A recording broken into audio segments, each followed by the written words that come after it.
Hi, my name is Gerhard Gschwandtner and welcome to Selling Power TV. Today we have the pleasure of meeting with Victor Antonio, and he is going to have a wonderful new show called Family Takeover. It's a new show on Spike TV. We'll launch in October. We begin filming in May, so I'm pretty excited about it. It's something new for me. So, how did you sell the idea of a show? A show, I didn't sell the idea. I go back to people keep asking me the question, how did it happen? How did it come about? And they actually found me online, which is why video is always good to have online. And so they came across one of my videos, and what was interesting, the story behind the story is that they were looking for somebody who wasn't so motivational. They wanted somebody who was more serious, can be very incisive, be very direct, that whole thing. And so when they saw my motivational videos, they kind of liked it. And then they saw an interview I did over Skype, which is more terse, and they go, okay, I think we like this guy. And so when they called me up the first time, I was in Las Vegas, I was checking in at a hotel, I was going to do an event. And I remember the producer called me and says, hey, we're looking for a host, we'd like to talk to you about this show. And I'm like, really? Come on. And I said, call me back in 15 minutes, I got to check in. I mean, just totally blew him off, right? And so 15 minutes later, he calls me back, he says, okay, are you ready to talk now? I said, yeah, okay, so what is it? So he says, well, we got this show concept, we'd like to talk to you about it. I said, okay, what is it? So it's about coming in and helping families who are struggling. Great topic, right? But I said, okay, we had a great conversation. He says, you know what, Victor, I think I'd like you to talk to our production company, people who run the production company. To which I said, sure, whatever, not thinking anything. And about a week later, we set the call up again, had a conversation with the guy, had a good conversation, but he wasn't sold.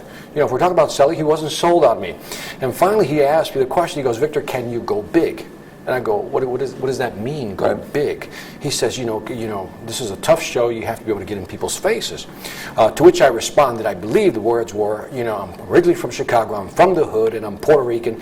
Yeah, I can get in people's face, And then we had a great conversation after that. He says, okay, I think we'd like to fly you out for a screen test. To which I said, sure, call me, whatever, thinking this is not going anywhere. 2 weeks go by, nothing. And then about another week goes by, and I finally get some, in my email, and I get the actual tickets to fly out to California. We want you to come in and do a screen test. I'm like, really? Really? Says, there'll be 2 other people doing the screen test. Again, I'm thinking, they're not going to choose me. So we go do the screen test. I'm the third one up. And I remember my wife telling me, just go in there and be yourself. Just go in there and be yourself and do what you do. Said, don't try to change anything. Don't try to be somebody you're not. So sure enough, my turn came up, and let's just say that I gave the family quite an awakening when I was doing my part.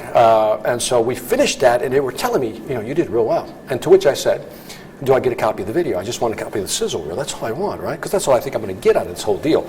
He says, no, but you did really well. I said, well, thank you, but I will get a copy of that video, right? And I go, yeah. And so let's say about a month later, this part I'm making up, but something like that, they said, hey, we're only going to submit yours to Spike TV. You're the main one. I said, really? Still, nothing is registered. I said, well, let me know. I said, when do you think you'll know? He said, 48 hours. I said, okay, well, let me know. 48 hours, they called me up. Boom, it's yours. The pilot has been approved. To which I said, really? Okay, sure. And so we wound up doing the pilot. From what I hear, the pilot, one of the highest rated pilots they've had in a long time. So it's called Family Takeovers. We worked with a family in Orlando, Florida. And my job was to come in there and just really help the family out. It's not a financial show, so it's not about cutting up credit cards, stop spending. It's really about, that's part of it. The other part is, where else can we make more money? The family we were working with, they were like almost $40,000 in debt and running a $1,500 deficit every month. And so my job is to come in and say, okay, what's going on, what's happening? So we got financial issues. We also had some personal issues. There was a situation of infidelity that we had to get over. So we had to deal with that. There were communication issues, budget issues, schedule issues, all kinds of things that many American families are going to be able to relate to. So it's not just a financial show. It's just a smorgasbord of going in there and really helping people get back on the path to success. So it's really about economy and psychology. And sorting out the potential that people really have and helping them realize the potential. See, that was the nugget. That was the nugget, because I realized that the wife really was a great saleswoman. That was her task. And I realized she could be earning more money. Right. I realized the husband was a better manager than what he was getting paid for. Right. So my suggestion, coming in to take over their family, was you quit your job, you stop working for your father, you find another job, you stop working for your best friend and get another job. So they both got new jobs. And the format of the show is this. I go in there for 5 days. For 5 days, I do everything in terms of, I follow them around for a full day, go to their work, look at their routines, the whole bit. 5 days. Give them recommendations, set up a plan, and then I come back in 90 days, and we find out how they're doing. And we went back in 90 days. It was awesome, man. The transformation was awesome. Right. So it shouldn't really be called Family Transformation. It could be. You could argue with that with the production company, Spike TV. I'll give you let's take that theme, Victor, and help me understand how this is autobiographical and sort of a reflection of the transformation that you went through, because I read a little bit about your background. You've written an article for Selling Power magazine about 10 years ago, and you've talked about your motivational video. So explain self-transformation from the Victor perspective. Okay. Every time, it's one of those things you hate talking about yourself, so every time I talk about this, I gloss over it very quickly. So I'll try to run a little deeper on this one. So my family is originally from Puerto Rico. When my parents came from Puerto Rico, didn't know any English. They arrived in the late 50s. My mother had a 3rd grade education. My father had a 5th grade education. And they had what I call black-collar jobs, because the jobs were so dirty. They worked in these factories. So, they had it rough, and they didn't speak the language as well. Now, by the way, just a side note, people always ask me, Victor, do you need a green card to be here? I have to remind people that Puerto Rico is a Commonwealth of the United States. We don't need green cards. And so when they came here, they didn't speak the language. For us, there were 7 of us.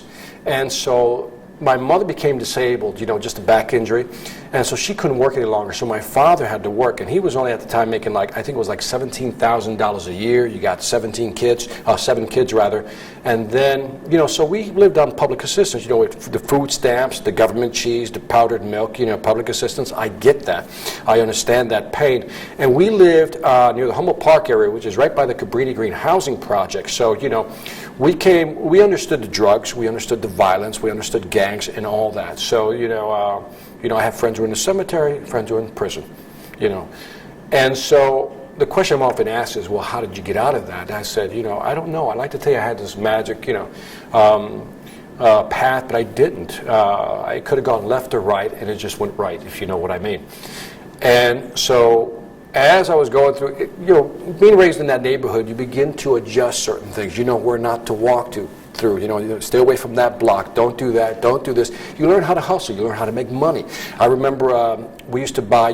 My father didn't give us an allowance. That was like a strange thing, right? An allowance. What is that? There was barely enough money because sometimes there wasn't food on the table. And my father, early on had a drinking problem.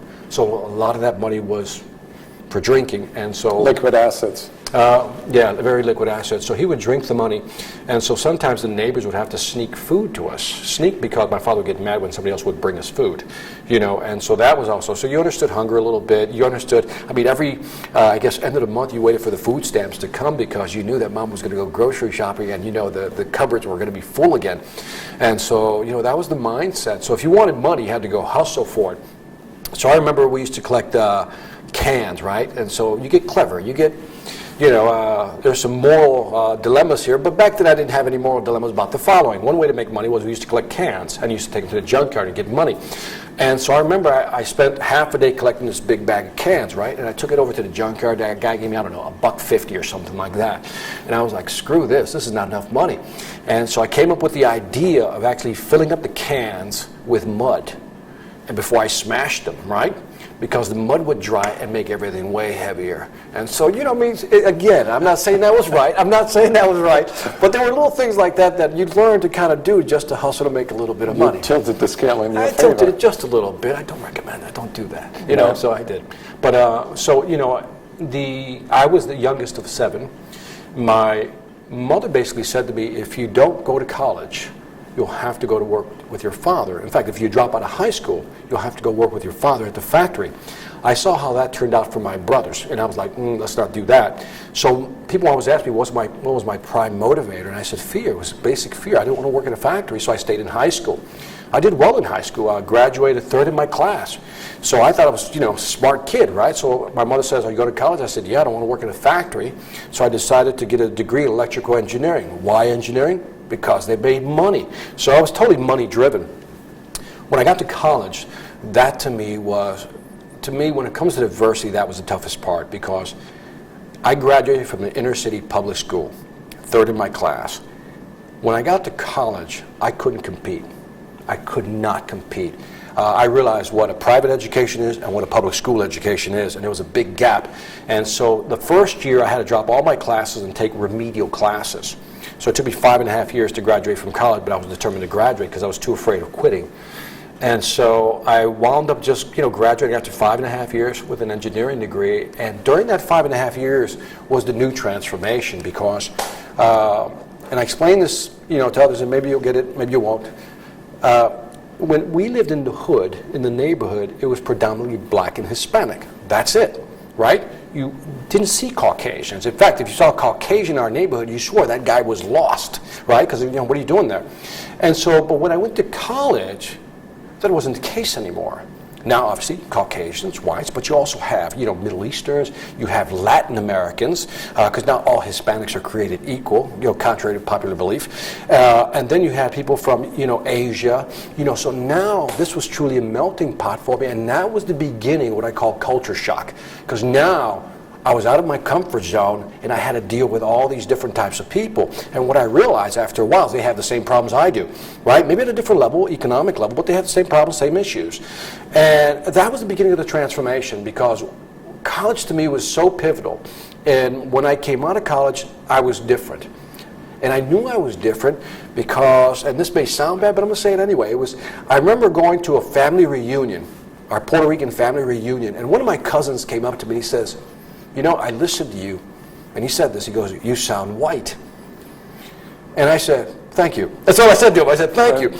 I knew what he was saying to me, that I had a different language now. I spoke differently. I spoke, I'd done a lot of internships every summer. Every single summer, I was interning somewhere. My language changed, how I thought changed, my thought process changed, how I looked at things changed. And all of a sudden, I began to see more opportunities where others couldn't see it. So I'd broken out of that hermetically sealed bubble.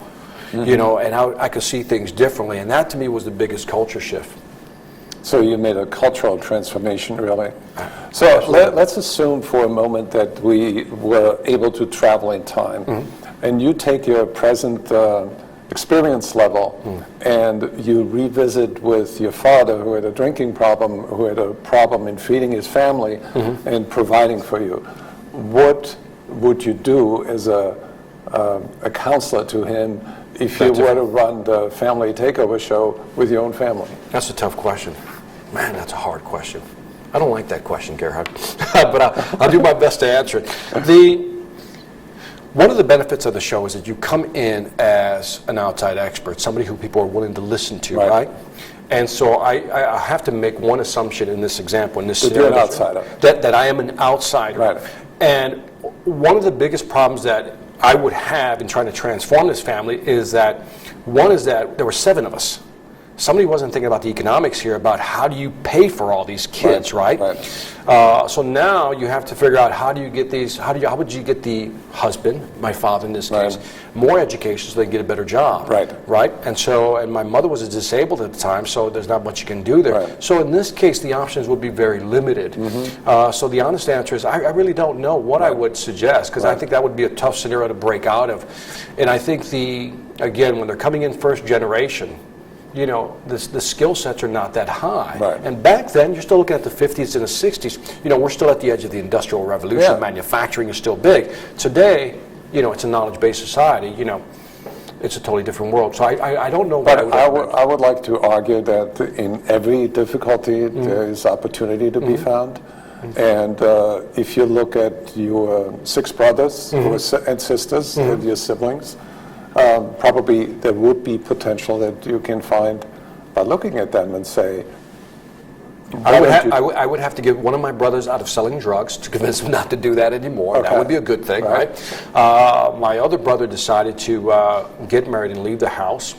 My sisters did go to school. They got a 2-year degree, which was very nice, associate's degree. So they did well. They're doing well.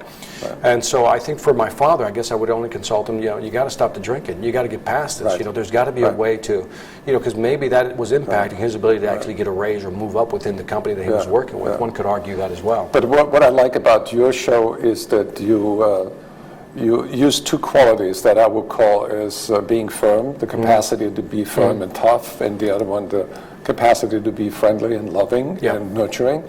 And I think those are qualities that you either have gotten from your mom and dad or from your mentors or in your school. And I think, I would like to think that the way you come across in your show is that you have, with those two levels, a transformational system and process that can help anybody. Yeah, I think that was the tough part of doing the pilot. You know, I'd never done anything like this, you know, so going in there and turning over a family's life. I mean, literally, I'm in their closets, I'm in their kitchens, I'm in everywhere. I'm saying, why do you have 4 plasma TVs? Why do you have so many coats? Why do you have golf clubs when you can't afford to go the green fees? You know, that whole thing. And when you do that, I mean, you start looking behind the curtain. Right. Now this, from the outside, what was fascinating about this, this family was, from the outside, the ideal American family. Right? Husband, wife, 3 kids, ideal house, the whole thing. Really nice, right? Just beautiful. You see the lawn, perfect. You know, just beautiful family, 2 cars, the whole bit. But as soon as you just start scratching a little bit, looking behind the curtain, just cracking that thing open, all of a sudden you start seeing the imperfections. And this is what I think you'll see a lot. Why the show's going to resonate, because I think a lot of people in America hide behind the facade of everything's fine. When you look at the numbers in terms of debt, you know, the Americans are carrying on average credit card debt, mortgage debt, all these debts. You start seeing that there's a lot of people out there who are struggling, but out here they try to keep up with the Joneses, keep up pretenses. And so that was the toughest part, is how do you go in there with a firm hand? So it's almost like, I was telling the producer, I said, I almost have to slap them on the head, and then rub their butts to make them feel better. Do you know what I mean? That was the kind of the combination, because you had to be hard on them, but not so hard that you drive them to the point where they just give up. You know what I mean? Just when you feel like they're right at the edge. I think that's the touch that you have to have for this show. You got to know how far to push, and then pull them back a little bit, give them a little hug, virtually, mentally, and then say, let's keep doing this. And that's what, that jerking back and forth was very fascinating. It's hard to do. See, I think that what you're doing is you're inviting them on a journey through your mindset to drop the facade and replace it with substance. Absolutely. I think for them it was, so I'm on this wonderful show called Selling Power, right? And so one of the things I found myself doing is I had to sell them. I had to sell them on the idea that, one, they could get out of debt. They couldn't see it. They just couldn't see it. Sometimes, in technology, there's something called line of sight. I have to be able to see it in order to believe it, type of thing, or reach that signal. They didn't have the line of sight. They couldn't see it. And that was interesting. They were not aware. They were not aware. And when we also looked at their personal value, like the wife turned out to be a great saleswoman. He turned out to be a great manager. He didn't see it. 90 days later, when they had the new jobs, they're like, aha, I knew this.